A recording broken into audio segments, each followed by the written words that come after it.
Assalamualaikum, salam sejahtera. Saya Nazri Kaha. Ini agenda awani dari World Trade Center Kuala Lumpur.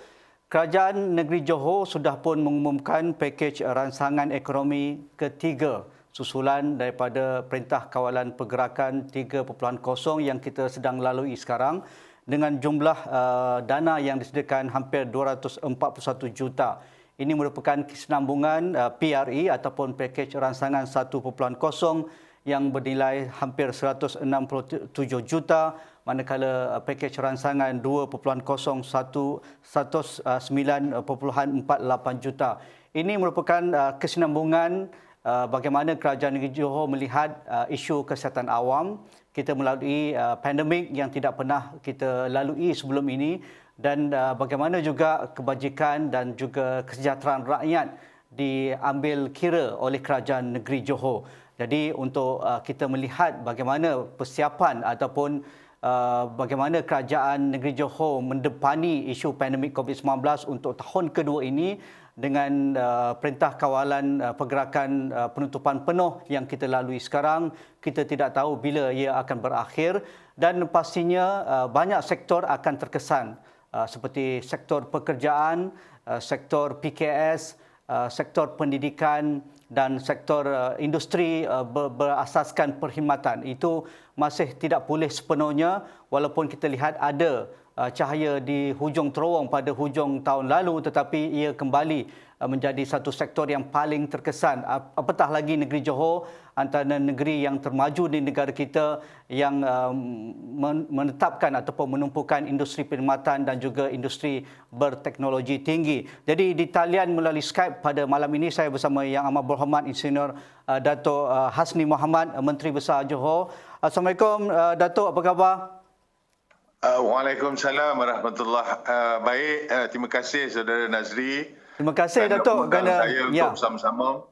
Ya, Dato', mungkin kalau kita lihat angka-angka yang kita dapat daripada jawatankuasa pemberian vaksin dan juga pendaftaran penerima vaksin untuk negeri Johor, adakah Dato' berpandangan ia satu angka yang munasabah ataupun berpuas hati kalau pendaftaran 1.720.000 yang sudah pun berdaftar, mungkin angka ini akan meningkat pada hari ini. Begitu juga pemberian vaksin sudah mencapai hampir untuk dos pertama sudah hampir 300,000, manakala dos kedua sudah menghampiri 150,000. Jadi adakah dengan angka ini, kerana kita ingin mencapai imuniti kelompok bagi negeri Johor, adakah angka pendaftaran dan juga vaksinasi negeri Johor Datuk berpuas hati? Pertama, Saudara Nazri, ialah kita melihat kepada pengurusan pemberian vaksin ini. Jadi task force imunisasi ini yang dibentuk di peringkat negeri-negeri berfungsi dengan kerjasama yang baik antara negeri dan juga kerajaan persekutuan.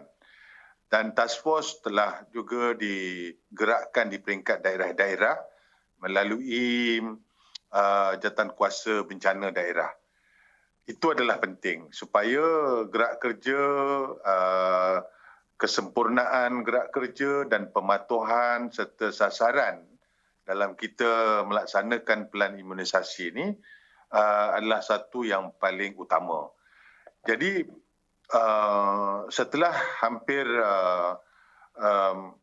beberapa bulan yang kita dah memulakan imunisasi ini atau pelan imunisasi, pelbagai penambahbaikan dibuat dari masa ke semasa. Sama ada dari segi pusat pemberian vaksin sehinggalah kepada pengurusan di pusat-pusat pemberian vaksin. Maka setelah kita melihat hari demi hari bilangan mereka yang mendaftar untuk mendapatkan vaksin ini diperkukuhkan melalui data MySejahtera, maka kita dapat melihat pada waktu ini semua pusat-pusat pemberian vaksin berjalan dengan baik. Dan yang keduanya, jumlah mereka yang mendaftar pun sedang giat kita pertingkatkan dari masa ke semasa. Kalau Johor kita mensasarkan 2.8 juta untuk menerima vaksin dengan harapan jumlah itu akan dapat membentuk satu imunisasi berkelompok ataupun herd immunity ni. Dan untuk mencapai 2.8 juta, kita perlulah mempunyai pusat-pusat vaksinasi yang secukupnya. Jadi untuk peringkat awal, Johor terpaksa mengakui bahawa kita masih lagi amat berkurangan dari segi jumlah vaksin yang sepatutnya dibekalkan, di mana kita hanya sekitar 7-8% sahaja daripada jumlah yang kita sasarkan. We're still far away, Saudara Nazri, dan untuk itu kita telah pun mengadakan perbincangan dengan MOSTI yang berhormat Saudara Hairi Jamaluddin, Menteri yang bertanggungjawab, telah pun memberi satu gambaran kepada Kerajaan Negeri bermula daripada bulan Jun, Julai, Ogos sehinggalah Oktober nanti, jumlah vaksin yang akan dibekalkan dan keupayaan untuk kita memberi vaksinasi itu adalah satu perkara yang telah kita rancang dan hanya menunggu bekalan vaksin itu sampai untuk kita laksanakan sasaran yang telah kita tetapkan. Apa perancangan terperinci bagi negeri Johor untuk mencapai herd immunity lebih awal? Kerana kita tahu negeri Johor ini negeri berdagang, negeri yang mempunyai sempadan paling hadapan untuk negeri bersama dengan Singapura, dan Johor tidak boleh rugi lebih lama kerana perdagangan dengan Malaysia dan juga Singapura adalah pintu masuknya adalah Johor, dan ratusan ribu rakyat Johor bekerja di Singapura, dan ini juga membawa sumber pekerjaan dan juga sumber pendapatan bagi isi rumah di negeri Johor. Jadi apa perancangan terperinci negeri Johor untuk membantu persekutuan untuk memastikan program vaksinasi ini roll out-nya berada di landasannya dan tidak ada ruang untuk lambat, tidak ada ruang untuk ada kecacatan, dan segala prasarana logistik mesti berada di hadapan sekarang kerana Johor ingin mendahului kalau boleh untuk mencapai herd immunity ni, Dato'. Tepat perkara yang dibangkitkan. Pertama, penggantungan negeri Johor untuk memulihkan ekonomi negeri ini adalah amat tertakluk kepada selesainya ataupun mencapainya kita sasaran untuk herd immunity itu. Kerana apa pun kita rancang, kita perlu melihat kepada selesainya atau terkawalnya penularan wabak COVID-19 ni. Jadi Johor sebagai negeri yang mempunyai kepentingan dengan negara jiran Singapura, pembukaan sempadan, kita juga sebagai negeri yang banyak bergantung kepada pelaburan dari segi sektor pembuatan, sektor perkhidmatan, sektor industri elektronik dan sebagainya. Jadi salah satu daripada perkara yang perlu kita lakukan ialah sempadan itu dibuka, maka ekonomi rentas sempadan ini dapat berjalan seperti biasa. Jadi untuk membolehkan perkara itu berlaku, kita perlulah menurunkan bilangan ataupun angka COVID positif ini, ataupun angka yang membolehkan kita berunding semula dengan negara jiran kita Singapura untuk mereka menimbangkan sama ada RGL, reciprocal green lane ataupun periodic commuter arrangement tu dapat dikembalikan semula, dapat diaktifkan semula supaya penjagaan ataupun urusan ahli penjagaan ini dapat berjalan seperti biasa. Sebelum kita sasarkan agar yang berulang-alik harian ini dapat dipersetujukan oleh kedua-dua negara. Johor dalam hal ini membuat persediaan. Sekiranya dibenarkan dengan syarat-syarat yang kita jangka, perlu negeri Johor ini membuat persiapan, telah pun kita ambil langkah-langkah awal seperti keupayaan membuat saringan, keupayaan dari segi jumlah atau bilangan makmal untuk membuat keputusan ataupun laporan kajian saringan, makmal yang secukupnya, medical frontliner yang secukupnya. Ini melibatkan kerjasama daripada general practitioner, hospital swasta dan tentunya hospital-hospital ataupun frontliner daripada pihak jabatan kerajaan itu sendiri.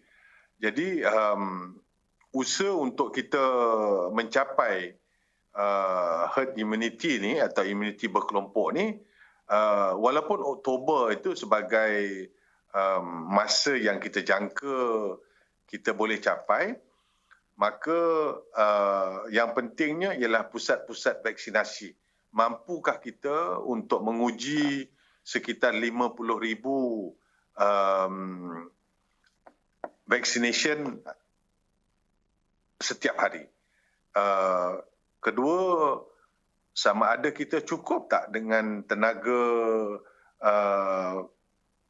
frontliner kesihatan ini yang menjadi vaksinator di pusat-pusat pemberian vaksin.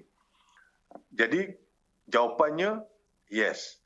Ya, kita telah bersedia dan kita telah pun membuat persiapan, bukan hanya dengan pusat vaksinasi yang sedia ada, tetapi kita mengambil kira pusat vaksinasi mobile, kita mengambil kira pusat vaksinasi mega, seperti apa yang berlaku di Johor ni, di pusat konvensyen antarabangsa kita di Persada, di mana 3,000 sehari penerima vaksin AstraZeneca ini sedang berjalan sehingga 27 hari bulan Julai.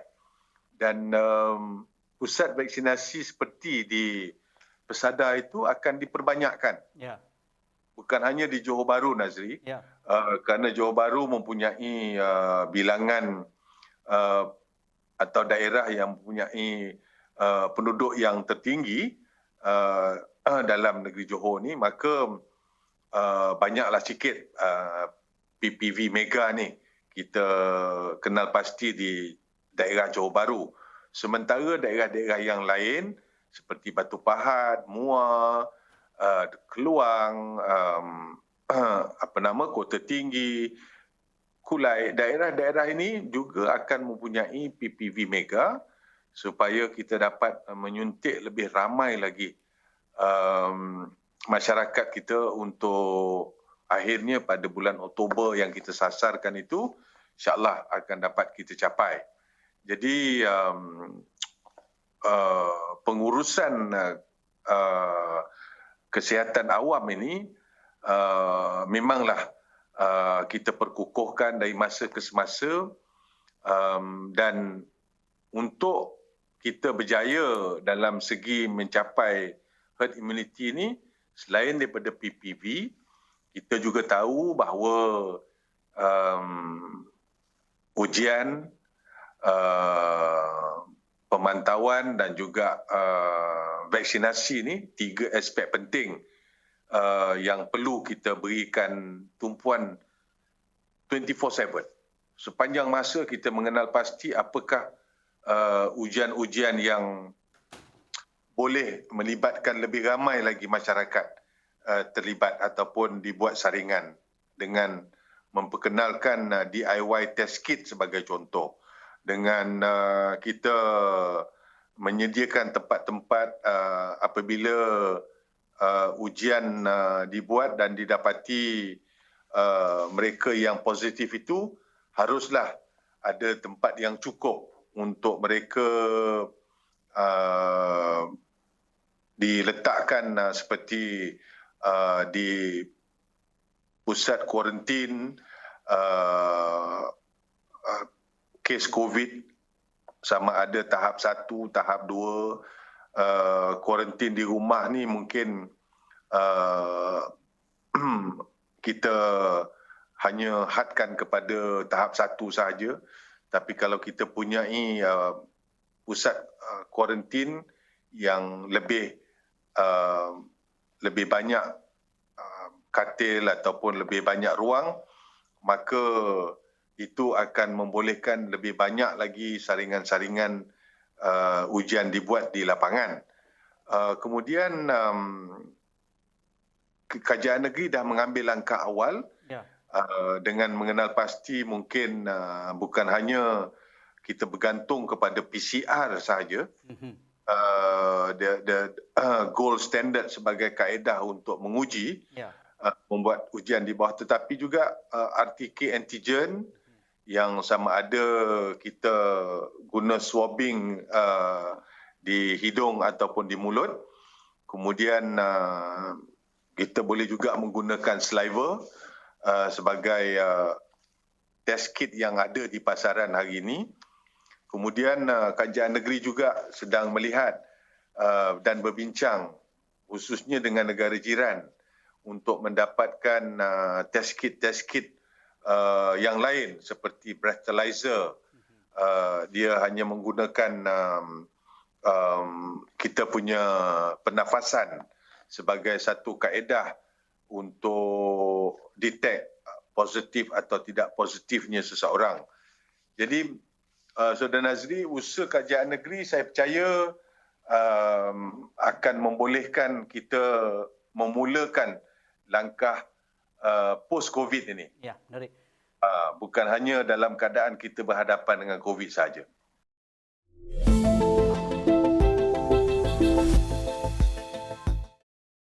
Kita tahu apabila kita melihat laporan harian COVID-19, kluster-kluster baru yang muncul, kalau kita rujuk kepada negeri Johor, masih majoritinya datang dari kluster tempat kerja, sama ada tapak bena, kilang ataupun di mana kawasan tempat ramai pekerja berkumpul. Jadi apa tindakan kerajaan negeri Johor? Kerana ketika PKP 3.0 ini, banyak industri yang keperluan dibenarkan dibuka oleh pihak kerajaan. Tetapi inilah juga tempat yang masih menjadi pusat jangkitan baru yang tidak pernah selesai. Jadi di mana tumpuan saringan dan juga di mana pendekatan saringan yang akan diguna pakai oleh Jabatan Kesihatan Negeri Johor, disokong oleh Kerajaan Negeri Johor untuk memastikan tempat kerja adalah satu tempat yang selamat dan kluster komuniti kita boleh kawal sepenuhnya ataupun dapat dikurangkan dengan angka yang munasabah. Tetapi kita mahu tempat kerja ini satu tempat yang akan menjadi benchmark kalau boleh negeri Johor mendalui.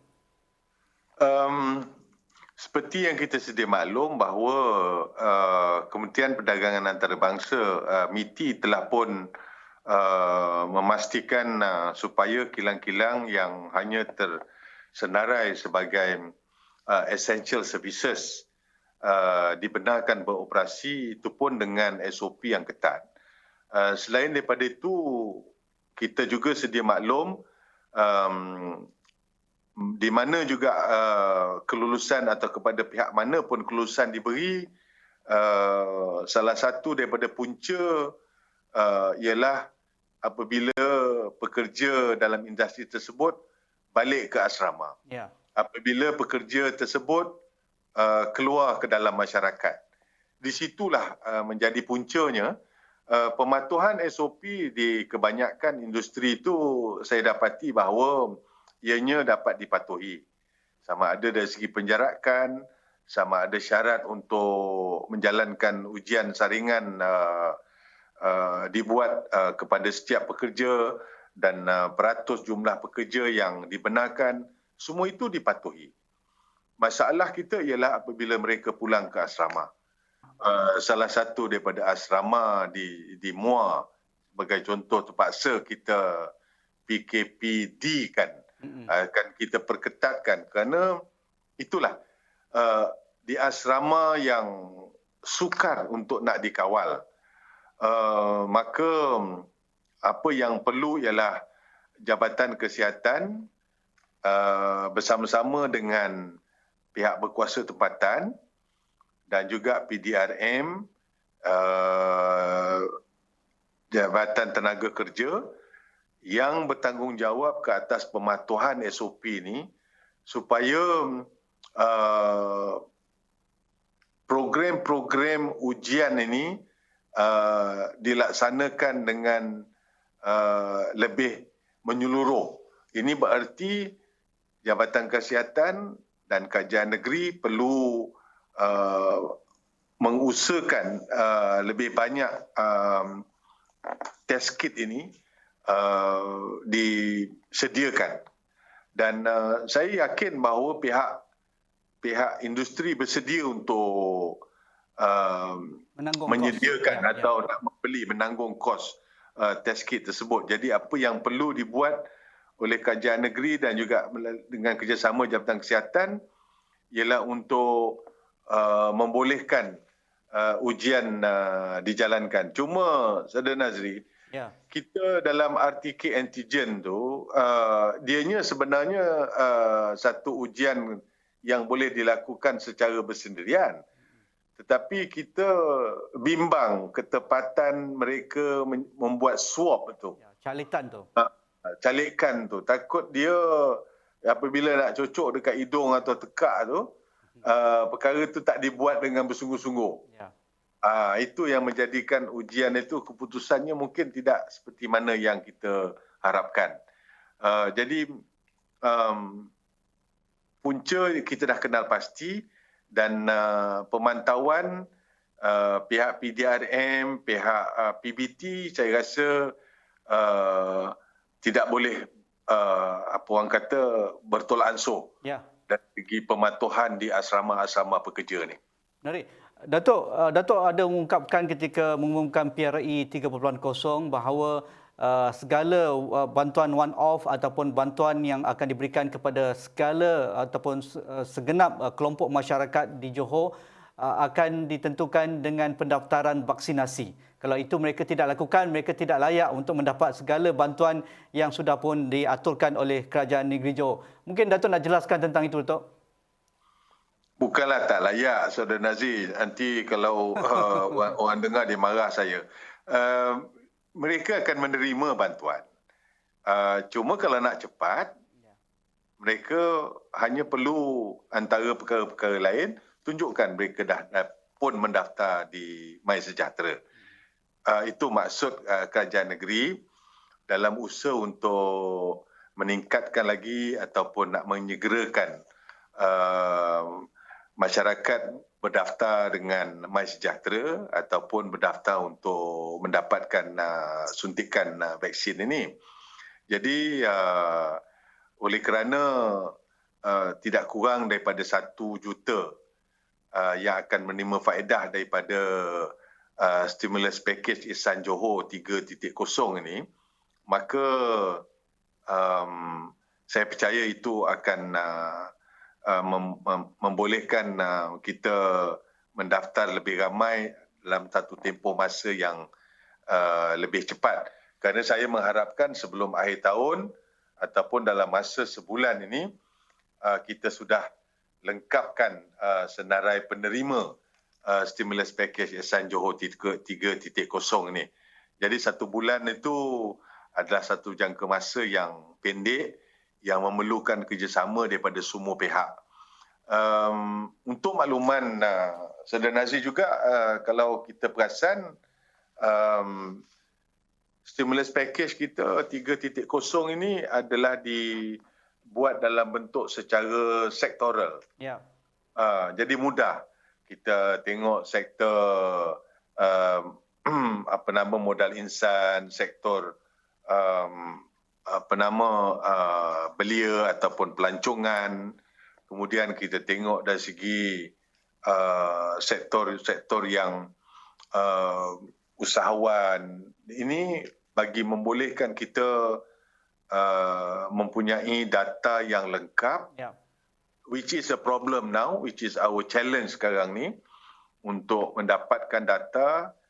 Dan selain daripada kita berbincang dengan lembaga hasil untuk share data yang ada bagi penerima-penerima bantuan sara hidup, kita juga perlu bekerjasama dengan NGO-NGO yang ada keahlian yang dipikirkan perlu mendapat bantuan. Jadi kita gunakan data mereka, kita gunakan data Majlis Agama Islam, penerima-penerima zakat, penerima-penerima bantuan Baitul Mal dan sebagainya. Semua data ni kita kumpulkan. Kita gunakan. Kita bekerjasama dengan semua agensi ni. Dan insya-Allah dalam masa sebulan ini data-data ni akan dapat diperkukuhkan, dan selepas itu pengagihan. Bayangkan nak kita sampaikan bantuan RM200 bagi keperluan barangan harian kepada 300,000. Bukanlah satu perkara yang mudah. Betul. Yang boleh dibuat dalam masa yang singkat. Tetapi saya ingin memberi jaminan kepada mereka yang layak menerima bantuan Ehsan Johor 3.0 ini, tidak akan ada yang kita ketepikan. Semua akan kita libatkan dan kita akan uruskan bantuan ini secepat yang mungkin. Terima kasih Yang Amat Berhormat Datuk Insinyur Rasmi Muhammad, Menteri Besar Johor, atas masa yang diberikan dalam kita membincangkan pakej rancangan ekonomi negeri Johor 3.0, dan kita ingin tahu juga apakah exit plan ekonomi bagi negeri Johor selari dengan apa yang sudah pun diumumkan oleh pihak Perdana Menteri di peringkat persekutuan. Sekian saja agenda Wani pada malam ini. Assalamualaikum, kita jumpa lagi.